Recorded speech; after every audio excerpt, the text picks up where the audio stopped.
خوشبو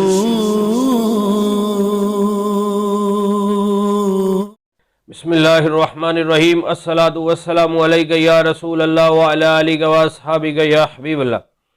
معزز ناظرین و سامعین، شیخ الحدیث علامہ عبد المصطفیٰ اعظمی رحمۃ اللہ علیہ اپنی کتاب میں لکھتے ہیں کہ شیخ احمد جام رحمۃ اللہ علیہ بہت بڑے اللہ کے ولی تھے، اور آپ کی شان و عظمت کا یہ عالم تھا کہ آپ شیر پر سواری فرمایا کرتے تھے، شیر بھی آپ کے تابع تھا۔ اور یہ ایسے بہت سارے اولیاء کرام کے واقعات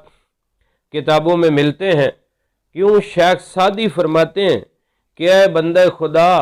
تو اللہ تعالیٰ کے سامنے اپنے سر کو جھکا دے، سر تسلیم خم کر دے، اللہ تعالیٰ اور اس کی رسول کی فرما برداری کر، پھر ہر چیز تیرے آگے فرما بردار ہو جائے گی۔ تو شیخ احمد جام رحمۃ اللہ علیہ شیر پر سواری فرماتے، اور جس بھی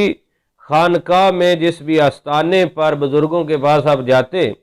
تو آپ فرماتے کہ میری دعوت کے ساتھ ساتھ میرے شیر کی بھی دعوت کرو، ایک گائے اس کو بھی دو۔ تو لوگ بھی پیار سے گائے دے دیتے، اور وہ آپ کا شیر گائے کو کھا لیتا، اور اس انداز سے وہ خانقاہوں میں اور بڑے بزرگوں کے پاس حاضری دیتے۔ ایک دن وہ ولیوں کے سردار شہنشاہ بغداد 11ویں والے پیر شیخ عبد القادر جیلانی محبوب سبحانی کی بارگاہ میں چلے گئے، آستانِ غوثیہ پہ حاضر ہوئے تو انہوں نے یہی پیغام بھیجا کہ میں آ رہا ہوں اور میرے ساتھ میرا شیر بھی ہے، اس کے لیے گائے چاہیے۔ تو جب خادموں نے شہنشاہ بغداد حضور غوث پاک 11ویں والے پیر شیخ عبد القادر جیلانی محبوب سبحانی رضی اللہ تعالیٰ عنہ کی بارگاہ میں عرض کیا، پیغام دیا، تو آپ نے فرمایا کہ ٹھیک ہے، شیخ احمد جام کو مرحبا، اور ان کے شیر کو بھی گائے دے دو۔ تو جب وہ آ کر بیٹھے آستانہ غوثیہ پر غوث اعظم کی بارگاہ میں، اور ملازم گائے کو لے کر شیر کی طرف چلا، تو دل میں تھوڑا سا خیال آیا کہ دیکھو کتنی بڑی بارگاہ ہے، آستانہ غوثیہ ہے، وقت کے غوث ہیں اور ولیوں کے سردار ہیں جن کا قدم ہر ولی کی گردن پر ہے، وہ بھی میرے شیر کو گائے دے رہے ہیں۔ اور اس انداز سے جب خیال آیا، غوث اعظم کے لنگر کے ٹکڑوں پہ پلنے والا ایک مریل سا کتا بھی بیٹھا ہوا تھا۔ غلام جب خادم وہ لے کر شیر کی طرف گیا تو شیر نے چاہا کہ میں گائے پر حملہ کروں، اتنے میں کتے نے جمپ لگایا اور شیر کو گردن سے پکڑا، اور پکڑ کے چیر پھاڑ کے پھینک دیا، شیر مر گیا۔ شیخ احمد جام رحمۃ اللہ علیہ دیکھتے ہی رہ گئے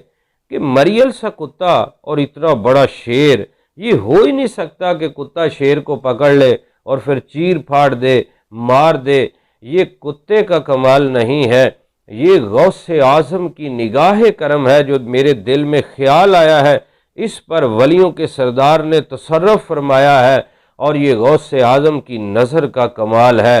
تو آپ نے فوراً معافی مانگی اور اپنے دل کے خیال پر بھی غوث اعظم کی بارگاہ سے معافی چاہی۔ اس کو اعلیٰ حضرت امام اہل سنت پروان شم رسالت مجدد دین و ملت امام احمد رضا خان آپ کیا خوب فرماتے ہیں، وہ کیا دبے جس پہ حمایت کا ہو پنجہ تیرا، شیر کو خطرے میں نہیں لاتا کتا تیرا۔ تو کیا شان ہے ولیوں کے سردار کی، 11ویں والے پیر کی۔ تو اس مہینے میں آپ کا عرس مبارک ہے، پوری دنیا میں آپ کی یاد کی محفلیں سج رہی ہیں، آپ کو اصال ثواب کیا جا رہا ہے،